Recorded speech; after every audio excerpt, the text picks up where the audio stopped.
People look up to a person they respect. If you want to gain respect, it has to do with two factors. Number one, your self-image. People judge you by your appearance. There is no such thing as being yourself. You have to communicate your self-image.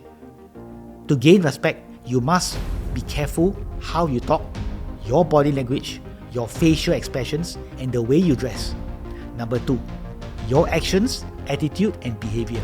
Gaining respect is an effort. You have to take action.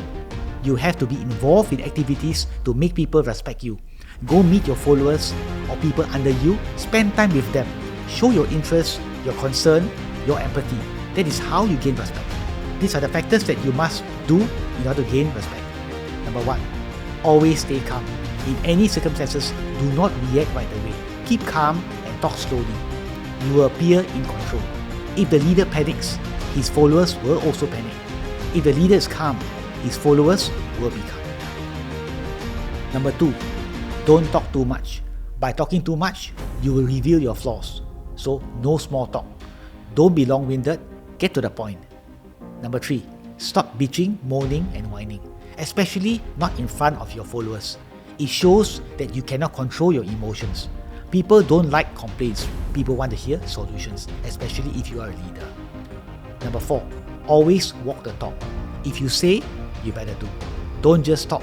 Keep to your word. That's how you earn respect. Number five, be generous. Give more than you take. Be helpful, be useful. Then you will earn your respect. Number six, never lose your temper. Losing your temper in any situation means you have displayed your weakness. It shows that you cannot control your emotions. For example, you may scold or get angry, but you must maintain calm and not lose your temper. If you are a leader, mutual respect must always be maintained between the leader and the followers. You want respect, you have to treat people with respect. When you are respected, your people, your team, your followers, and your customers will be willing to cooperate with you and be willing to go the extra mile for you. Respect is to be earned. It is a leader's job to gain his people's respect, trust, and confidence. As Sun Tzu said, only once you are in harmony with your army, then you can lead them. That's how you gain respect.